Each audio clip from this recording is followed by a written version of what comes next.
Not too long ago, I received a comment asking for a better overview of my model train layout. Considering that I'm still quite a novice in this hobby, I provided a quick and concise answer with a few measurements and left it at that. But then another request came in, which I promptly ignored. And then another, and another, and another. I ignored them all. I wasn't trying to be rude, but you know how we are our own harshest critics? I follow my own set of modelers that I admire and find inspiration from, which made me feel my contribution were somewhat insignificant in comparison.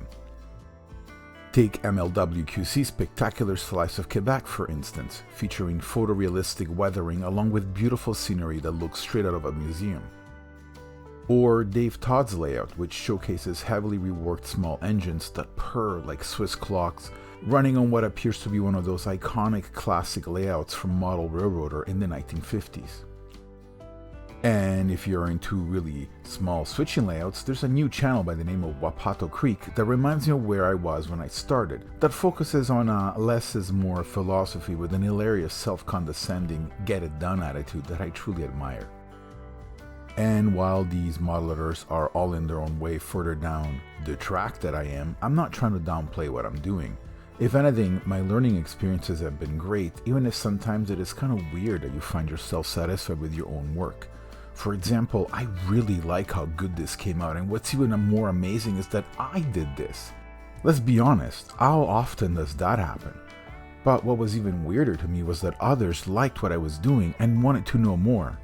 This interest from the community is both surprising and downright flattering. It made me realize that our hobbies, no matter how niche and no matter how different our views can be about many other topics, can be a common ground that helps us resonate with each other. With that, let's take a tour of my layout, which is composed of 4 essential parts. The fiddle yard, or backstage, is composed of a removable double-track cassette that is 183 centimeters, or about 6 feet long, and is built about as gracefully as a caveman's club. Here I assemble trains using equipment located on the 2 shelves above it. The shelves allow me to easily rotate between models and prevent the layout from looking like a parking lot. This is where the actors get changed before going back on stage. And while I'm at it, I'll pull down our motive power for today. It may seem weird at first to include a workbench as part of the layout, but this is where builds, weathering, and maintenance take place. It's nice to have a surface dedicated to our interests where we can comfortably struggle to no end trying to put soft, rubberized handrails back on a model. Isn't model railroading fun? And while not related to modeling, I'm currently also using the space to build a new server to host virtual machines.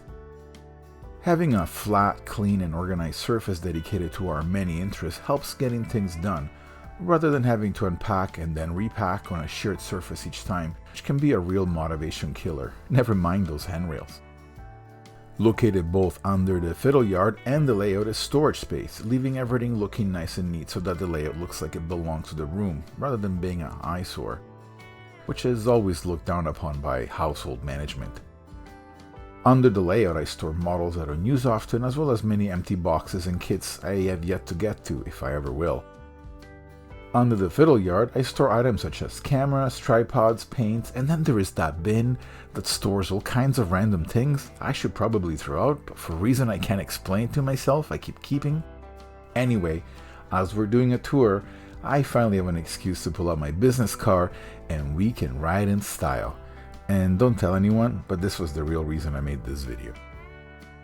The layout or stage is the final component. It's 244 centimeters, or about 8 feet long, and 36 centimeters, or about 14 inches wide, and is a perfect example of over-engineering. With wood so thick and heavy, even a tank would have trouble knocking this over. The size is based entirely on the material I had lying around, and because getting down to the train room requires to navigate down these absolutely insane basement stairs that feature 2 tight 90-degree turns. But aside from these minor logistical inconveniences, the overall look from skirting, balance, and the layout's nameplate is inspired by miniature British layouts you see at train shows, giving everything a nice professional look. Let's start from the right where the fiddle yard is located. As we enter the layout, the first feature we encounter is a diverging switch that leads to the left to what I call track 2, while we continue on track 1. In case you're wondering, all the track is microengineering code 70 and the switches are all number 6. Next we come across another switch that goes right, leading to industry number 2. I consider this a medium difficulty industry to switch due to multiple spots for different cars. This can be a lot of fun when you want something challenging, but that doesn't keep you switching freight cars until the wee hours of the morning. Meanwhile, these little guys are hoping I'm paying attention to where I'm going and don't smash them into the back of a boxcar. As we keep going, track 1 merges with track 2 with a switch that goes to industry number 1 to the right. This is by far the easiest industry to switch, as it often involves pulling identical sets of cars in and out, and takes care of those small switching sessions where I just want to run some trains without straining my brain. Reversing out of track 2, we pass industry number 3, which is a kickback and the hardest industry to switch. It mimics the challenges of industry number 2, but includes the requirement of performing a runaround between track 1 and track 2 to position the train correctly. Additionally, the space is severely limited, which makes moves more challenging and requires more thought. This is a great place to get stuck and begin a process of self-discovery as you question all of your life's decisions after realizing that one move from several hours ago has now left you in a situation of pure and utter desperation with your engines having nowhere to go. And just as easily as we came to the layout, we head back out the way we came, onto the backstage to prep for the next train. This is probably the most action my business car has seen in some time.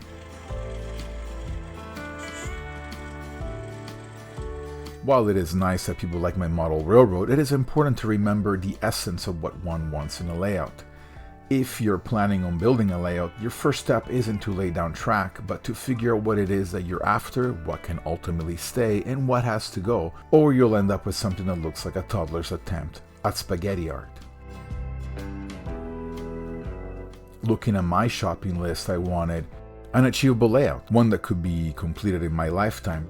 Easy to move, a layout that could easily be moved somewhere else without having to break anything, whether my back or those terrible stairs.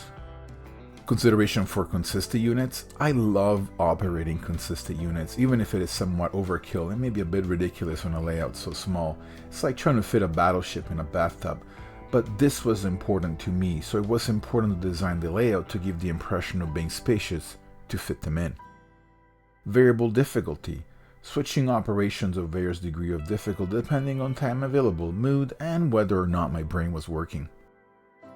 Don't go nuts. And this was mostly for myself to curb my enthusiasm and learn from previous mistakes when I did try to fit a battleship in a tub and discovering I couldn't. It is important to know what it is that you want in your layout. Despite all the inspirations we find online, in the end, model railroading is about personal satisfaction and the joy it brings to the most important audience member, yourself. Sharing it with others and receiving their appreciation is a wonderful bonus, and in my case it has brought some very interesting people in my life which I would have never had the opportunity to meet otherwise. And with that, thank you for your continued support and interest, and thank you for joining me on this journey through my miniature rails.